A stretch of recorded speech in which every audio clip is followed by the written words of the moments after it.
बिस्मिल्लाहिर्रहमानिर्रहीम, अस्सलाम वालेकुम। मैं हूं मजीद, मेरा यूट्यूब चैनल है। वेली कुड़ी उम्मीद करती हूं आप लोग खैर आफियत होंगे, अपने घरों में खुश आबाद होंगे, अल्लाह के शुक्र से बिल्कुल ठीक ठाक होंगे। इन्हीं प्यारी चीज़ों के साथ करते हैं आज के व्लॉग का आगाज़। तो आज का व्लॉग है, आज है माह रमज़ान दूसरा, ठीक है। आज 2 दिन हो गए माशाल्लाह से, आज दूसरा रोज़ा है। और हमारे यहाँ डायलिसिस पे, जैसे कि आपको लोग दिख ही रही होगी यहाँ की जी, तो दानिश भाई को डायलिसिस पे लगवाया। फिर मैं आई हूँ बाहर, मैंने कहा देखती हूँ मौसम की क्या सूरत हाल है, मौसम की क्या सूरत हाल चल रही है बाहर। तो मौसम ऐसा हुआ है ना कि मिनट में धूप हो जाती है, मिनट में बादल हो जाते, पर मैं कह रही हूँ कि ना बादल ही ठीक है। पूरा रमज़ान तो भाई जहाँ इतनी सर्दी हम लोगों ने काट ली है, अब भी ऐसा ही मौसम रहे। तकरीबन रह गया 28 दिन 28 दिन रह गए। मेरा यही हाल है शुरू से, रमज़ान शुरू होता है ना, पहले ही रमज़ान को कह देती हूँ कि आज से 29 रोज़े रह गए, आज से 28 रोज़े रह गए। हाँ जी, तो अब गिन के रह गए 28 दिन, ठीक है।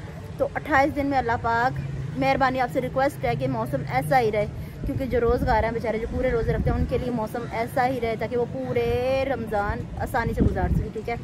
तो अल्लाह पाक का शुक्र अदा है, जैसा भी मौसम हो, फुल गर्मियों में भी लोगों ने रोज़े रखे हैं, सर्दी में भी रखे हैं, ठंड में भी रखे हैं, जैसे भी रखे पर रखे हैं, तो ठीक है। आज फिर मतलब कि मैंने कहा मैं आज की रूटीन भी आपके साथ शेयर करती हूँ। अब डायलिसिस पे तो आना ही आना है, ईद हो, शबरात हो, रोज़े हों, जो भी हो, पर अल्लाह पाक सबको सेहत तंदुरुस्ती अता फरमाए, अस्पतालों में किसी को ना आना ना पड़े।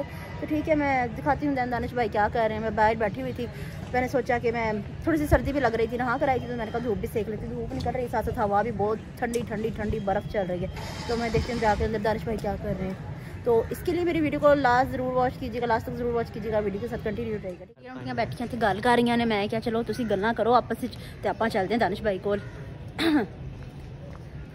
मौसम तो बहुत सोहना हो रहा है, चलो कोई बात नहीं, लोगों को बातें करने थे, हम चलते हैं दानिश भाई के पास, देखते हैं उनकी तबीयत कैसी है, ठीक है नहीं है, जैसी भी है मैं देखती हूँ जाकर। काफ़ी देर हो गई मुझे बाहर बैठे, मैं नमाज़ पढ़ के बाहर आई थी, क्योंकि ना अंदर बहुत सुस्ती से फील हो रही थी। हम रोज़ा रख के ना बहुत ज़्यादा सुस्ती महसूस होती है, तो मैंने सोचा मैं थोड़ी देर बाहर धूप में बैठती हूँ, देखती हूँ कैसा ज़रा सुस्ती सुस्ती सी हटे हमारी और अच्छा सा फील हो।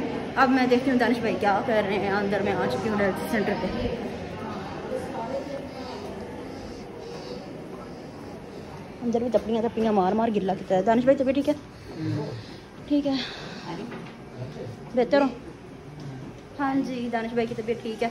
मैं ना नमाज पढ़ के बाहर चली गई थी, इसलिए मुझे यहाँ पे ना बहुत ज़्यादा थीम डार्क सी हो रही है, तो मुझे नींद आ रही थी, तो मैं सोने के मूड में नहीं हूँ। मैंने कहा थोड़ा सा फ्रेश अप हो जाएंगे। बाहर का मौसम वाकई बहुत अच्छा, बाहर धूप भी निकल रही है, कभी बादल हो रहे हैं, कभी धूप निकल रही है, पर मौसम अच्छा है, ठीक है।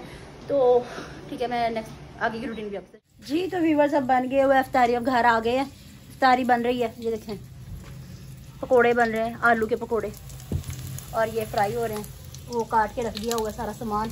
और जामी श्री बन गई, कहाँ गई? ओह, ये जामी श्री भी बन गई है। अब सिर्फ मौलवी जी का इंतज़ार है कि वो अज़ान दे दें, ठीक है। अभी तो काफ़ी टाइम पड़ा हुआ है, बहरहाल जल्दी जल्दी जल्दी जल्दी सब कुछ समेट लें, ठीक है। जन मैं आपको दस्तरखान की लुक दिखाऊँ जी। व्यूअर्स तो माशाल्लाह से देखें, रोज़ा खुल चुका है, रोज़ा इफ्तार कर लिया हमने। ये चाट बनाई है, पकोड़े बनाए हैं, जामी शीरी एंड केचप एंड इमली की चटनी। आई मुझे ये कुछ भी पसंद ही नहीं, मेरी रोज़ा खोलना ही नहीं। चलो ठीक है, इसने रोज़ा खोलना ही नहीं, बाकी हम लोग रोज़ा खोल लें। माशाल्लाह से इफ्तार की लुक देखें कैसी लग रही है, ठीक है। अब मैं तसल्ली से इफ्तार कर लूँ, बाकी की वीडियो आपके साथ बाद में शेयर करूँगी, ठीक है जी। तो व्यूअर्स अब इफ्तारी वगैरह करके हम बिल्कुल फ्री हो चुके हैं, अब नमाज़ पढ़नी रह गई ईशा की। और हाँ, एक और बात, पकौड़ों वाला रायता फैल गया था, वो इसलिए कि पकौड़ों का बेसन हो गया था बहुत ज़्यादा पतला, वो टिका ही नहीं इसके ऊपर। अंडा डालना भूल गई थी भाभी जी, अंडा था ही नहीं, था ही नहीं, बहुत ज़्यादा मटेरियल पतला हो गया था। पर पकोड़े बहुत मज़ेदार बने, बहुत अच्छे बने, और जल्दी जल्दी की वजह से चाट भी ना सूखी सूखी रह गई। कोई बात नहीं, खैर है, जब रमज़ान स्टार्ट होते हैं ना सब कुछ उबड़ दुबड़ हो जाता है। इंशाल्लाह कल से रूटीन बराबर रखने की कोशिश करेंगे, जैसे कि रूटीन नॉर्मल होती है वैसी कोशिश करेंगे, क्योंकि ना अफरा तफरी इतनी होती है कि बिल्कुल भी टाइम नहीं मिलता, बिल्कुल भी कुछ समझ ही नहीं आता क्या करने क्या ना करें, ठीक है। इंशाल्लाह कल से कोशिश करेंगे कि रूटीन हमारी बिल्कुल बिल्कुल परफेक्ट जाए, ठीक है। कोशिश तो हम रोज़ करते हैं, लोग और भी अपना ओपिनियन दे रहे हैं, चंदा पारी बोलने लग गए हैं माशाल्लाह से। अच्छा जी, तो सारा दिन की मैंने आज आपके साथ अपनी रूटीन शेयर करी है, सुबह से लेकर शाम तक की, ठीक है। अब रह गई है ईशा की नमाज, ईशा की नमाज पढ़ के अब देन अब सोना ही है बिल्कुल, ठीक है। क्योंकि सुबह सुबह मैंने जल्दी उठना होता है, 2 बजे उठना होता है। सुबह भी क्या, मैं आधी रात को ही उठ के बैठ जाती हूँ, 2 बजे उठना होता है अलार्म से पहले, क्योंकि मुझे बड़ी एक्साइटमेंट सी होती है सहरी की, रमज़ान की मुझे बहुत ज़्यादा एक्साइटमेंट होती है, पूरा रमज़ान में जाके गुजारती हूँ रातों को, तो ठीक है।